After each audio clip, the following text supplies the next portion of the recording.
Good morning, everyone. Welcome to our monthly digital step into history. My name's Tim. I'm a historian at the Edison and Ford Winter Estates Museum, and I'm going to be your historian today. My presentation is on a bit of local history, the Tamiami Trail, the final frontier. Thank you for joining, and thank you for viewing our Step into Histories on YouTube. Today, I'm talking about what some people might view as a controversial topic after all these years. At a time when men who conquered the frontier were admired, Florida's final frontier, the Everglades, remained untamed until the second decade of the 20th century. This was accomplished with new technologies and old philosophies, which ultimately led to one of the most popular vacation destinations in our continent, on our continent. So, a highway through the swamps of the Everglades. Dr. John Gifford, he was the first to suggest a highway in his 1914 article written for a tropical magazine entitled Views on Everglades Topic. His entire article centered on the argument of a road connecting Miami to Chokoloskee, which was on the outer skirts of the 10,000 Islands, the red dot right there. Chokoloskee today is an unincorporated community. It actually has 345 residents, according to the 2020 census, and that was down from 359. It's also part of the Naples-Marco Island Metropolitan Statistical Area. So he envisioned a highway to Chokoloskee from Miami. He also envisioned a beautiful city there. So there were a lot of visions for the Tamiami Trail, but they started with this man, John Gifford. Now, once there were many proposed routes by local Southwest Floridians. Of course, the red route represents the Tamiami Trail as it is today. The black route was probably the most popular, and that was a road from Fort Myers through LaBelle to the southern part of Lake Okeechobee and then down to Miami. Another route was from Fort Myers to Immokalee and then diagonally over to Miami. In 1915, L.P. Dickey of Tampa seconded a resolution during a meeting of what would become the Central Florida Highway Association. This meeting, held in Orlando on June 10th, 1915, was crucial in the early planning for the Tamiami Trail. The resolution he supported called for the construction of the Tamiami Trail, a route intended to connect Tampa with Miami. The different routes, there were many proposed down the East Coast also, crossing over north of the lake, south of the lake. But his support for south of the lake held up in this meeting, passing through several other Florida cities like Bradenton, Sarasota, Punta Gorda. So they wanted to open up the West Coast, the beautiful beaches, and show the western half of Florida. Eastern half already popular. Miami was well established by this time. They felt that it was important to open up the western part of our state.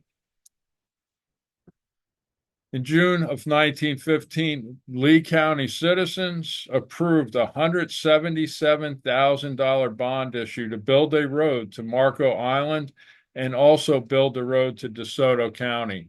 So they wanted to be part of this. At the time, the only way to get the Tamiami Trail going was each county had to pay for its portion of the road running through the county. So Lee County jumped on board a $177,000 bond issue. Now, at the time, they thought the total cost of the Tamiami Trail would be around $600,000. And immediately, competition between Lee and Monroe County started as soon as they realized that they were going to take this south of Marco Island. So as soon as it was introduced, Monroe County wanted the route built, wanted it through from Miami through their county and up to Lee County. Lee County wanted to keep the entire thing through its own county. Now remember, at the time, Lee, Dade, Monroe, and DeSoto counties were the biggest portion of Southwest Florida. James Franklin Jowden. Now, we can give him a lot of credit. He'll take a lot of credit too for the Tamiami Trail. It was his idea, really. In 1915, he realized the necessity of a hard surface road south of Lake Okeechobee to connect the east and west coast. Together with Francis W. Perry, E.J. Wilkinson of Lee County, and others, these guys were instrumental in having Dade County create a special road and bridge tax district. Also, Lee County created a road district, District 1 and District 3, to connect a hard surface road from Miami to Fort Myers. So he came up to Lee County, convinced our county commissioners that we needed to get this road built through Lee County. Now, he pitched the idea at a cost of about $600,000. He started out as a tax collector in Miami. He was the tax assessor for Dade County. He eventually gave up his post and he started and was president of the Chevalier Corporation, which owned 207,000 acres of land in Monroe County. And you can see that's why on the previous slide, I put Jowden's route, because he owned all that land and he wanted the Tamiami Trail to go through his land. Captain J.F. Jowden, one of Dade County's first tax assessors, he envisioned a highway that would straight link the two coasts and open his land up for development.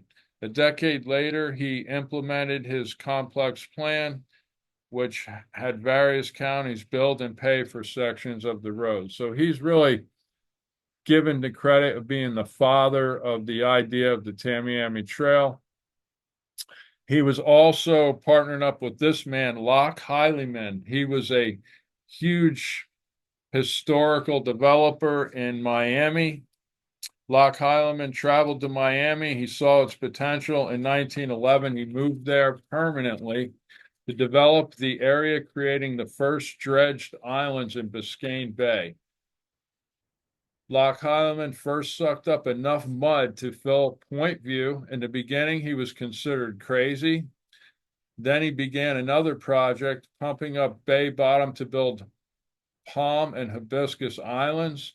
Thought to be crazy, but doubts began to creep in when all the lots were sold before they were even there. By the early 20s, the Biscayne Bay was offering gracious tropical island lots for the wealthy. Heileman joined Jowden, McDonald, and they purchased 20,000 acres of land from the state's drainage board. The state owned a lot of the swampland there in South Florida, and they said, look, we'll buy the land from you with the understanding that the purchase price would be expended in draining the land adjacent to the Tamiami Trail. So they told the state, we'll purchase this land as long as you use the money to drain the swamps for us. He was chairman of the Chamber of Commerce committee that put through the Tamiami Trail and was one of the promoters of the Southern Drainage District, of which he is now he was at that time one of the supervisors. He served as a member of the Miami City Council for a period of 4 years from 1914 to 1918. So these were the two guys that had a huge vested interest. Jack Tigertail, a Seminole guide, he helped on numerous survey expeditions, and ultimately, you see the sign to the right, he became the face of the Tamiami Trail. Jack Tigertail was a Seminole native familiar with the area, and he helped these guys survey the land. As a matter of fact, the first survey that they did, Heileman and Jowden were on this survey, was on August 5th, 1915. 22 days it took them to cover 34 miles, leaving Miami headed west.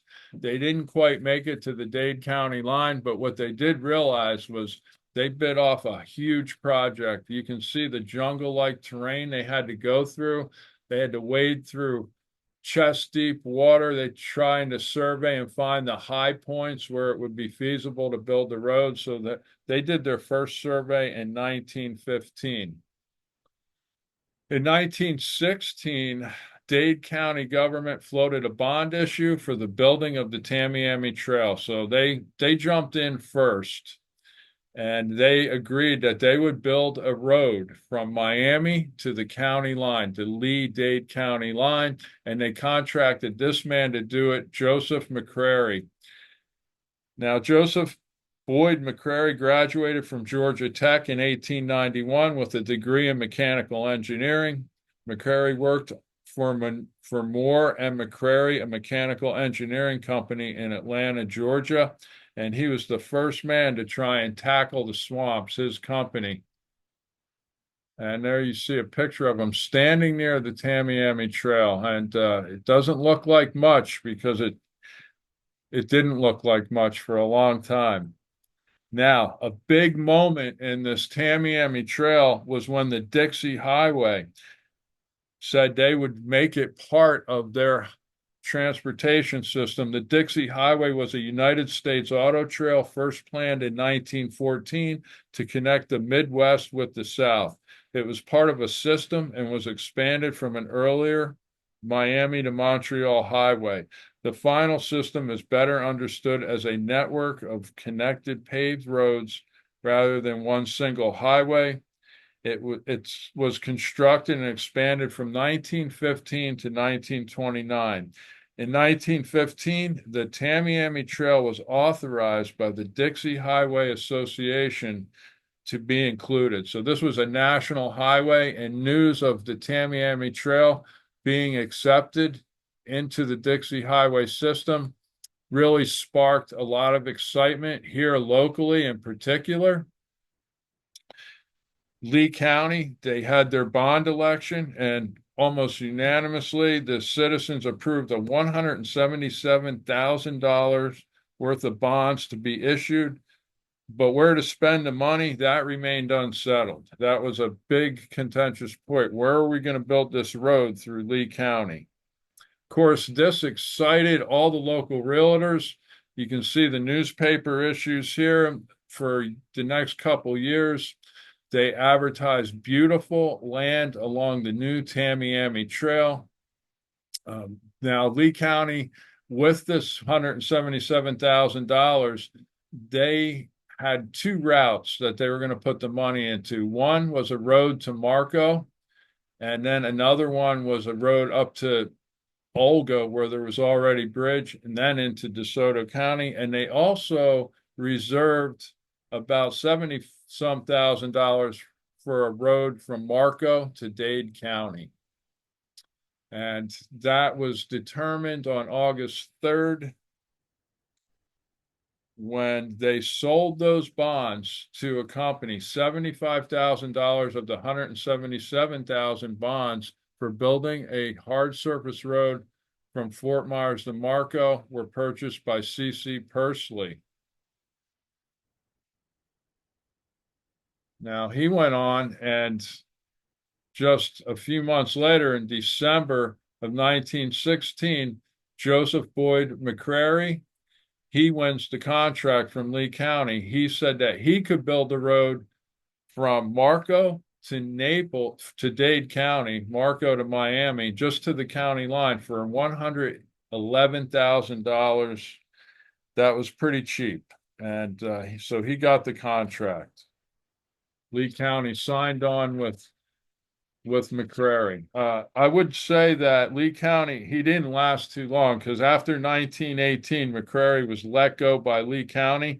He didn't get anything built. He did ship a couple dredges down there, but in the 2-year time, Lee County replaced him with their own engineer, Ralph Ranson. So they got rid of Joseph Boyd McCrary. McCrary, not successful. He could not conquer the frontier. He was let go on both ends of the trail ultimately.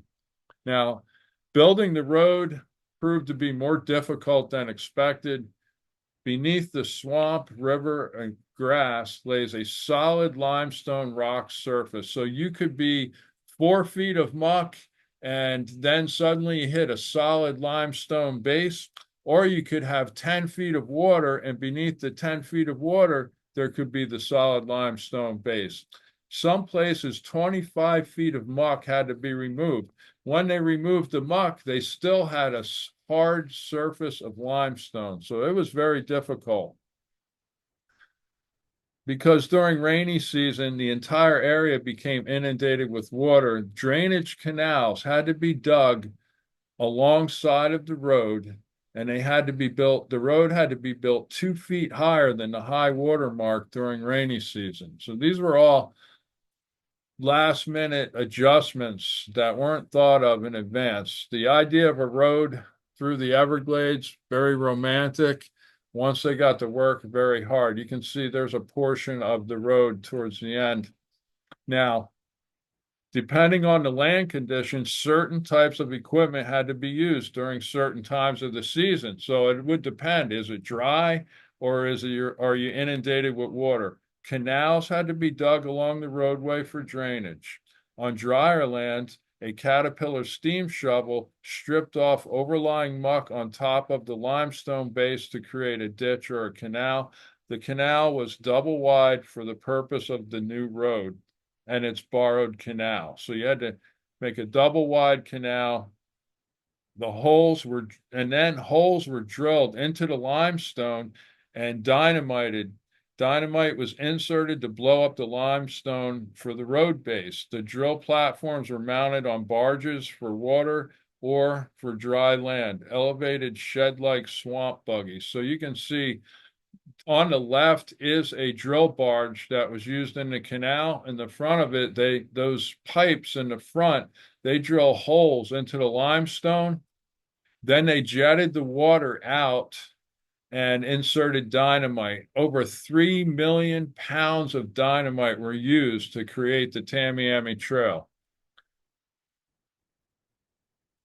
This was let's get down to here. These are some of the ways they got the dynamite into the swamp. These are guys, that's a cartload of dynamite. They sent up temporary rail tracks made out of wood from the area, and they would wheel the dynamite out. You can see the dredge out in the distance. Often workers lived on houseboats. They lived on top of these drilling rigs. You can see the little house up there on top of the drill barge. Oh, we're not there yet. Okay, there's another look at a drilling rig out in the middle of the swamp. And so what they would do is drill beneath the water, jet out the water, and blast that stuff up. And there's a look at the dynamite rocks.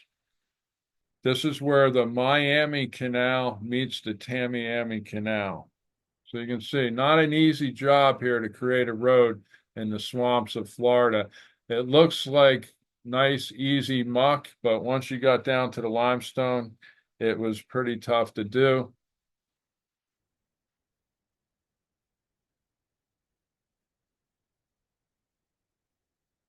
Another look at some of the dredges that were used and how this road was built. Oftentimes the workers lived right out there because it was hard to get out in the middle of the swamp. So once a canal was established, they would send these houseboats out for the workers to live on. Very tough men had to work out here in the middle of the swamps. On top of the drill barge, there's a 1924 picture of Captain George F. Cook. He's up on that barge, and standing to the side is J.F. Jowden and Mr. Franklin Float. They were owners of the Chevalier track. So this was in Monroe County, and they're in the process of draining the muck out of the canal there, or removing the muck, I should say. There's a look at the road in Monroe County. Now, Mr. Jowden started touting a new city called Chevalier. It was to be 63 miles west of Miami. He was going to build a road and a railroad and connect the people from Miami directly to the Twin Cities on his Chevalier tract of land out in Monroe County. There's an advertisement from a 1917 Miami News edition, and it gives you 25 reasons why you should buy land in his new Chevalier City. And if you Google map the Everglades, you won't find a Chevalier City anywhere out there in the swamps. So it gives you an idea. Mr. Jowden had big plans for a big city. He would end up buying even more land in Collier County later on. So unfortunately, for years, the long-awaited highway had been stalled. You can see here's a condition, a road map condition in the lower right-hand corner, 1923, shows the condition of the road. In Lee County, the road was only semi-hard surface from Fort Myers to Bonita, and it was only graded to Everglades City. From Everglades to the county line, it is designated as unimproved. For years, long-awaited highway had been stalled at the western edge of Dade County. They never got very far either. So Dade and County were both bogged down by difficult terrain and a chronic shortage of road construction money. The longest link, some 76 miles of the proposed highway, still sat unfinished in 1923. And that's what the road looked like in some places. That's actually a 1923 photo of the Tamiami Trail in Dade County. So that's some of Joseph Boyd McCrary's work there. Okay, so enter this man right here, Baron G. Collier. The state was running out of construction funds for the east-west portion, and they really dropped the original deal. The following year, Baron Collier, who had already invested in millions of acres of cheap Southwest Florida wilderness, offered to bankroll the completion of the Tamiami Trail. Like Jowden, he needed that road to develop his holdings. Collier's deal came with only if Lee County would relinquish the land that he owned for the formation of a new county to be named after him. In addition, the road had to go through Collier's new county, where in 1923 there was not a mile of finished highway. So this began a huge competition between J.F. Jowden and Baron Collier. You can see Jowden's route, and Collier wanted to use the old Jenkins survey. He wanted it to go through his property in the newly formed Collier County. There's a look at it right there. Collier County, Hendry County, both formed in 1923. And you can see Lee County got a whole lot smaller when that happened. And thanks to Baron Collier's promise to build the road, the competition heated up between Collier and Jowden, as both men intended on finishing their portion of the road first. So now it was a race to the finish, if you will. As it says in the headline there, this is from the Miami Herald, a race to the finish. Collier and Chevalier corporations hard at work to complete the first route. They thought that whoever completed the route first would get the official designation of the Tamiami Trail, at the time Highway 27. And there it is. Obviously, Collier won because that is the official road map of Florida showing the Tamiami Trail. Jowden's route became known as Old Loop off of the Tamiami Trail. Now, on April 4th, 1923, Trailblazer, the Miami Trail, the Trailblazers come into the picture here. I'm going to move my picture out of the way. Russell Kay and Frank Whitman, they, with their Ford Model T Coupe, decided that they were going to trek along the Tamiami Trail.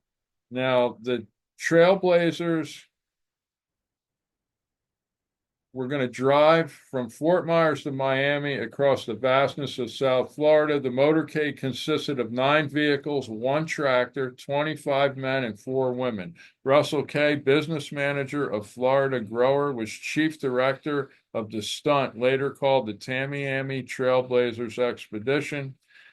So these guys were trying to promote a road that hadn't been built yet.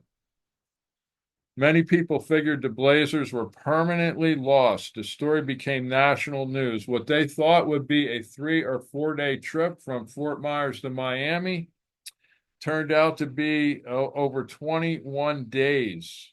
It stuck out in the middle of nowhere.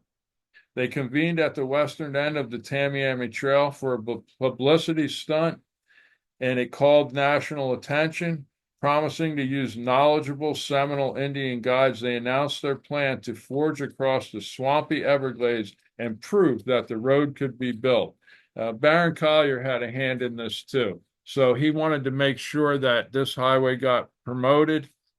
After 19 days of trekking, the first 11 trailblazers arrived in Miami and were welcomed as heroes. The rest, including 2 Seminoles and the remaining cars and tractors still stuck out in the glades, were several days behind. The hikers told enthusiastic reporters that they encountered no mosquitoes and only 1 alligator and 3 deer, though numerous panthers had stalked them throughout the trip. For a while, they sent out airplanes to drop supplies out. This became national news. People thought that they were, if not lost, at best dead out in the middle of the Everglades. And here's a look at the original Tamiami Trailblazers.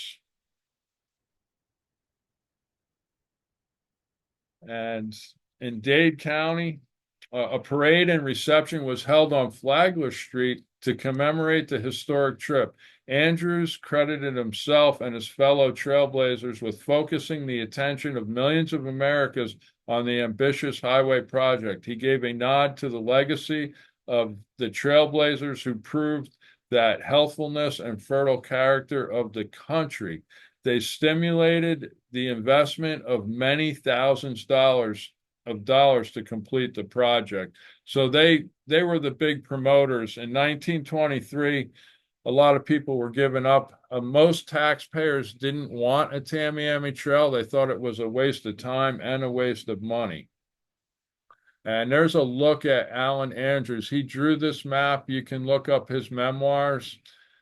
Just Google it. You'll find it, and you'll see a picture of the map that he drew. They actually took Jowden's route. They went down into Monroe County, so they took the original surveyed route. Now, in Dade County, floating drill rigs were used to drill holes in the limestone below the water's surface. Then 1.5-inch steel tubes were used to jet out the water in the holes, after which the dynamite was inserted. Limestone was blown into rubble and bucketed from the canal onto the road with a floating barge shovel. And there's a look at a towboat that would tow. The second apparatus is the drill that they use to drill into the limestone, and behind it is that floating barge shovel. So that's how they had to do this thing. And they used two of the others were Bay City crawler, and 2 Bay City walking dredges were used by Baron Collier near the Collier-Dade line. This is an actual picture of dredge number 489. It was shipped May 8, 1924 to W.R. Wallace and Company. They were road subcontractors. The dredge was shipped to Fort Myers, Florida. In 1927 to 28, it dug a 10-mile section of the Tamiami Trail between Blackwater River and Belmead Crossing, where US 41 and 951 intersect. Now, the Bay City crawler, you can see it had kind of like track wheels. The Bay City walker actually had 4 feet. It spanned over 30 feet in length, and they had 4 wooden shoes, and they would lift dig out, lift up, and crawl with 1 foot at a time. So they would actually lift that thing up and shove itself forward and set it back down with 4 wooden feet. So big news here in Fort Myers. In March 12th, 1924, a brand new wooden bridge over a mile long was completed across the Tamiami Trail.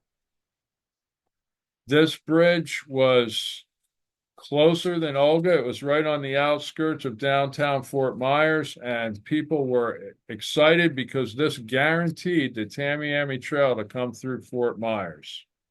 1925, Fonz A. Hathaway was appointed as the state chairman of the State Road Board, and he served for the next 4 years. It was because of him that the trail actually got finished. This is in 1926. Actually, no one was still getting very far. Even Baron Collier was having troubles getting anywhere. So the state took over construction of the remaining portions of the Tamiami Trail. The road had to be brought up to federal highway standards and would take another 2.5 years to complete. So once the state took over, they were getting federal money. That meant the road had to be built up to federal standards, and that was an issue. You can see the state's big decision. The broken lines shows the new routing of the Tamiami Trail as decided by the State Road Department. The heavy black line shows the 29-mile stretch already completed by Dade County and the Chevalier Corporation, much of which the State Department proposes to abandon. Under the recent decision, Monroe County would not get a single mile of the official Tamiami Trail, although 17 miles of roadway had already been constructed in that county.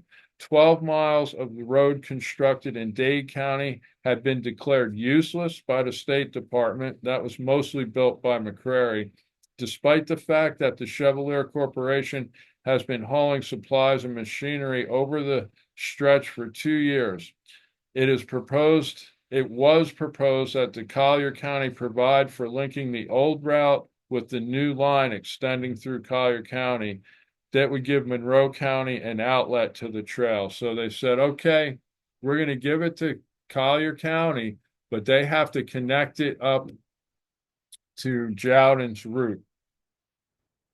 There's a look at the West Construction and Engineering Camp, Roberts' furthest point west of the Tamiami Trail. So this was as farthest point west from Miami. Assistant and Seminole guides. Jowden is second from the left. This picture was taken in 1924. So Jowden, he was going to continue to build his road anyway, he told the state, even if he had to put his own money into it. But there you look at Jowden's road. The road wasn't much better through Monroe County either. And there's a look at Captain Jowden standing on his road. So even if you wanted to drive your car over that road, it was a rough ride. It was definitely not up to federal standards. There's another look at men and the excavator during the construction of the road in 1927. And I believe that's Baron Collier standing there in the foreground, checking out the progress of the workers. This is the 1928 picture of the fork in the road, which represents the state's ruling. To the right is the Collier County, to the left is Monroe. So this is where, and this was what Baron Collier had to do. He continued the road to the right through Collier County, and the road to the left was the connection point with the Monroe County Road. This became famously known as the 40-mile bend. Okay. On opening day, April 26, on April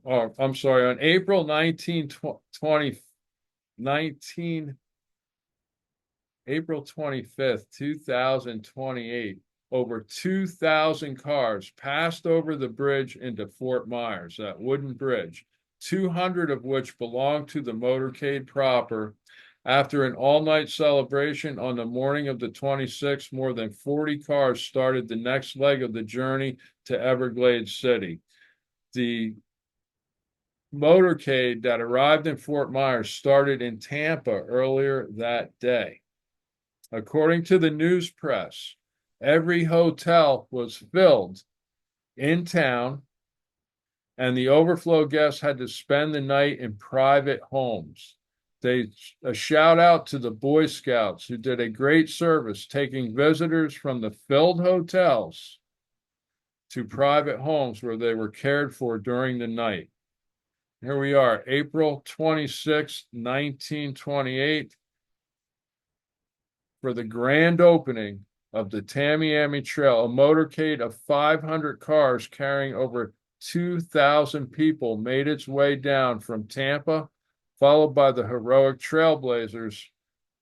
100 cars from Fort Myers joined the trek on its last leg to Miami. There's the opening day festivities. Opening day at the Dade and Collier line. They waited for the motorcade. That's a picture of the archway separating Dade and Collier County on opening day 1928. An aerial view of the parade in Everglades City on the day of the Tamiami Trail. This was a big event for Baron Collier. He could showcase, he had the county fair going at the same time. A group of original Trailblazers are marching at the head of the procession on foot and horseback. The Everglades Inn is shown on the left, decorated with the bunting. The post office is in the upper right with an observation platform and flagpole. There is the opening day festivities. You look at Baron Collier along with Fonz Hathaway, the highway director. So this was a big event in Everglades City. Now, over the years, the Tamiami Trail has changed, obviously.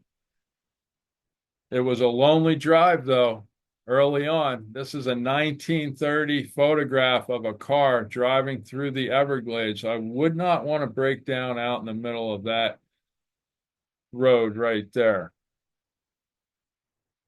Jack Tigertail's likeness became the iconic symbol upon completion of the crossing of the Tamiami Trail.